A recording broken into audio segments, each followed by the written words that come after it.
Assalamu alaikum, dear students. Welcome to back another class of 18 of English Care.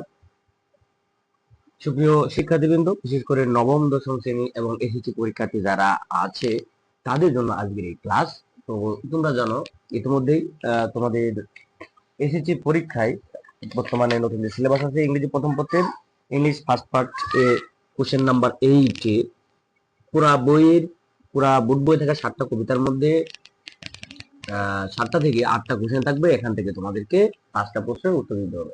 তো স্বভাবতই আমরা যারা বাংলা মাধ্যমে যারা পড়ালেখা করি, বাংলাদেশের বেশিরভাগ স্টুডেন্ট বাংলা মাধ্যমে পড়াশোনা করে, তো আমরা যারা বাংলা মাধ্যমে পড়াশোনা করি তাদের জন্য কবিতাগুলো বোঝা এবং সেখান থেকে প্রশ্ন উত্তর দেওয়াটা আমাদের জন্য একটু কঠিন আর কি। তো যাই হোক, আমরা এই যে কবিতাগুলো আছে কবিতাগুলো আমরা অ্যানালাইসিস করব।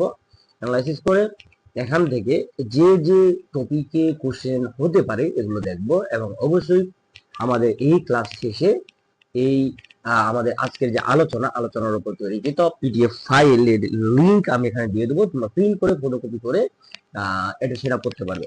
তো যাই হোক, চলো শুরু করি। তো এখানে যে কবিতাটা দেওয়া আছে কবিতাতে আমরা দেখতে পাই ওমি ও লাইফ, এবং এই কবিতার লেখক একজন আমেরিকান, নাম হচ্ছে ওয়াল্ট হুইটম্যান, একজন আমেরিকান কবি।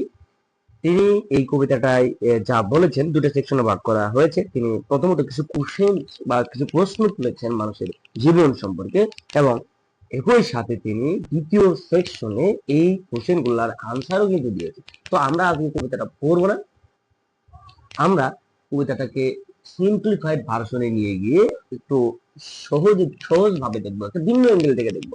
বইয়ের ভিতর থাকা কবিতা, এই 7 পৃষ্ঠায় থাকা কবিতা তোমরা হয়তো ইতিমধ্যে অনেকবার পড়েছো, স্যাররা হয়তো ক্লাসে বুঝিয়েছেন।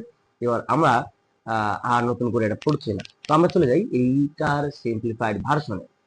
দেখা যাক আমরা যে নোটসটা এখানে তৈরি করেছি। তো আমরা দেখি, প্রয়োজনে তোমরা খাতা কলম নিয়ে রেডি হয়ে এই ইম্পর্টেন্ট টপিক গুলা অবশ্যই উঠিয়ে নিই। তো আমাদের কবিতার নাম হচ্ছে ওমি ওলাই, এন্ড অফ কোর্স আমাদের যিনি poet, the name of the poet বা কবি হচ্ছে ওয়াল্ট হুইটম্যান। আচ্ছা, এবার এই কবিতাটাকে আমরা একটু সামারাইজ ভার্সনে দেখব। এই কবিতায় ইন দিস পোয়েম, এই কবিতায় Walt Whitman expresses sadness and disappointment, অর্থাৎ তিনি প্রকাশ করেছেন, এক্সপ্রেস করেছেন আমাদের কবি ওয়াল্ট হুইটম্যান স্যাডনেস, কি প্রকাশ করেছেন? স্যাডনেস, দুঃখ, এবং ডিসঅ্যাপয়েন্টমেন্ট অর্থাৎ হতাশা, দুঃখ এবং হতাশা প্রকাশ করেছেন ওমি ও লাইফ এই কবিতার মাধ্যমে। আচ্ছা, কি সম্পর্কে দুঃখ এবং হতাশা ব্যক্ত করেছেন? অ্যাবাউট সম্পর্কে এখানে বেশ কিছু টার্ম দেওয়া আছে। হিউম্যান লাইফ অর্থাৎ মানব জীবন নিয়ে তিনি দুঃখ এবং হতাশা ব্যক্ত করেছেন। একই সাথে ফলিশ পিপুল, চারিদিকে থাকা অথর্ব ব্যক্তি মানুষ, এদের নিয়ে স্ট্রাগল, জীবনে বিভিন্ন স্ট্রাগল, বিভিন্ন ডিফিকাল্টিস, বিভিন্ন সংগ্রাম, এগুলো নিয়ে, এবং মিনিংলেস অ্যাক্টিভিটিস। মিনিংলেস মানে তোমরা জানো, মিনিংলেস মানে যার কোনো মানে নাই, অর্থহীন অ্যাক্টিভিটিস, কার্যকলাপ। পৃথিবীতে আমাদের কর্তৃক যে অর্থহীন কার্যক্রম আছে এগুলো নিয়ে আমাদের কবি একেবারে প্রথম সেকশনে আমরা দেখেছি তিনি কিন্তু হতাশা ব্যক্ত করেছেন। তিনি প্রশ্ন তুলেছেন, দেখা যাক তিনি প্রশ্ন তুলেছেন দ্য পারপাস অফ লাইফ, জীবনের উদ্দেশ্য নিয়ে তিনি কিন্তু অনেকগুলো প্রশ্ন তুলেছেন প্রথম সেকশনে।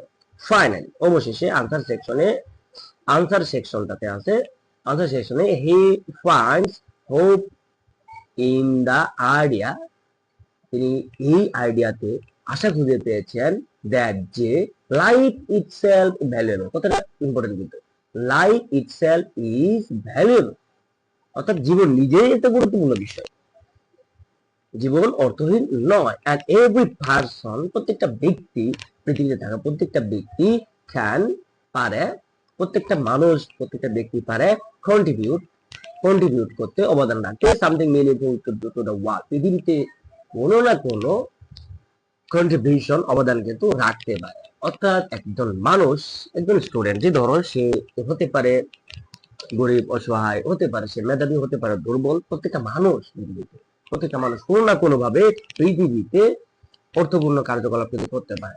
প্রত্যেকটা মানুষের আলাদা আলাদা ট্যালেন্ট দিয়ে সৃষ্টিকর্তা তাদেরকে এই পৃথিবীতে পাঠিয়েছেন।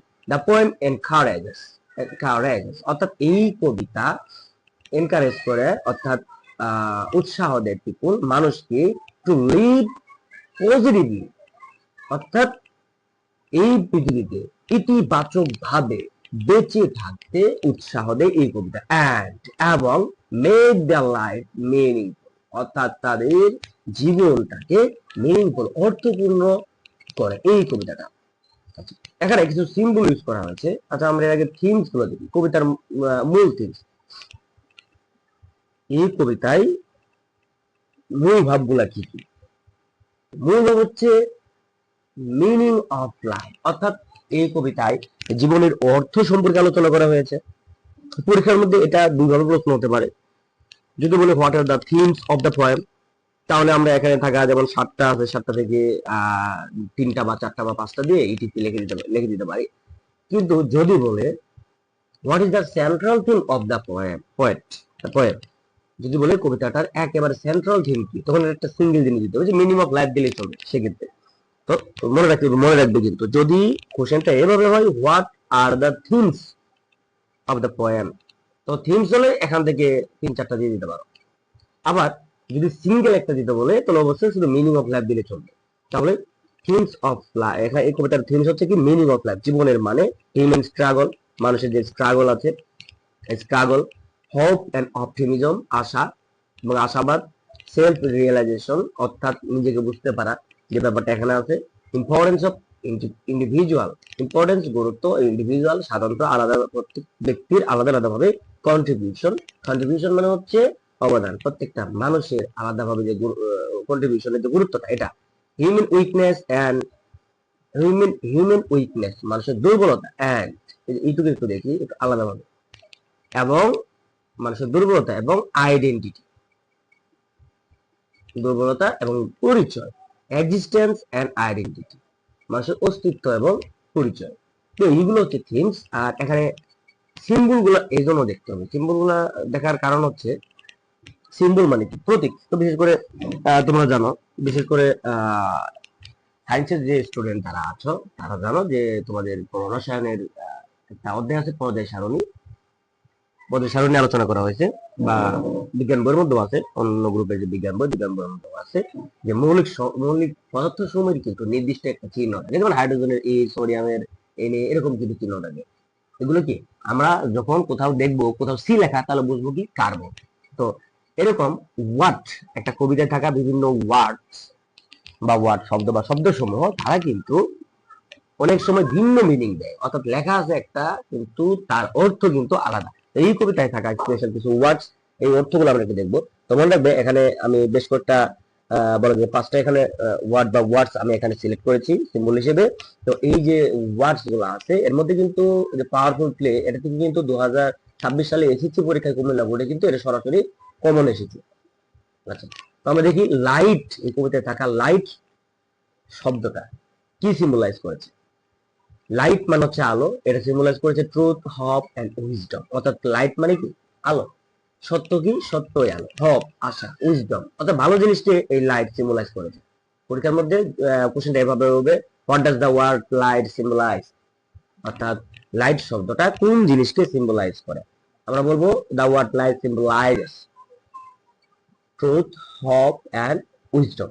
আচ্ছা, এরপর পাওয়ারফুল প্লে, পাওয়ারফুল প্লে দ্বারা কি বোঝাচ্ছে, দ্য পাওয়ারফুল প্লে, পাওয়ারফুল মানে শক্তিশালী, প্লে মানে নাটক, শক্তিশালী নাটক, সরাসরি লাইভ কে বোঝাচ্ছে। হ্যাঁ, তো আমরা একটু সাজিয়ে লিখবো, powerful play symbolises the continuous journey of life, অর্থাৎ জীবনের যে কন্টিনিউয়াস জার্নি, জীবন কি একটা জার্নি, তো এটার যে বলা যায় যে কন্টিনিউটি, এটা কি বোঝাচ্ছে পাওয়ারফুল প্লে ওয়ার্ডের ভার্স।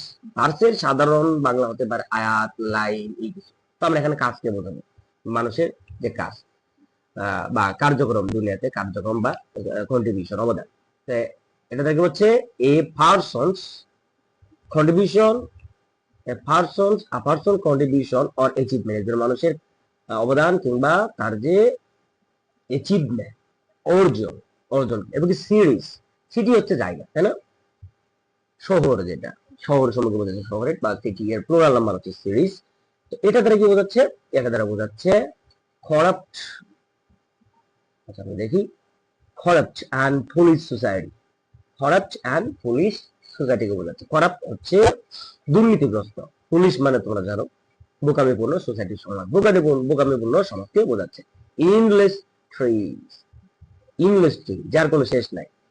আচ্ছা, এর কি হচ্ছে continuous problems and faithless people. Problem অর্থাৎ চলমান বিভিন্ন সমস্যা এবং বিশ্বাসহীন অবিশ্বাসী পিপলে যে ভরার যে ব্যাপারটা সারা পৃথিবীতে, এটাকে কিন্তু বোঝাচ্ছে। তো শর্ট সামারি বলো, সিম্বল বলো, থিংস বলো, আবার এখানে 30টা কোশ্চেন্স যুক্ত করা আছে। এগুলো একবার যদি দেখে দেখে খাতার মধ্যে যদি উঠিয়েও ফেলো, তারপরে কিন্তু এখানে যে যত সহজে উপস্থাপন করা আছে তারপরে কিন্তু পারবে। তো আশা করি তোমরা যারা আগ্রহী, তো পড়তে আগ্রহী, একটু ইফোর্টস দিয়ে ইংরেজি প্রথম পত্রে এ প্লাস পেতে আগ্রহী, তারা অবশ্যই এই ভিডিওটা আরো একবার প্রয়োজনে দেখবে।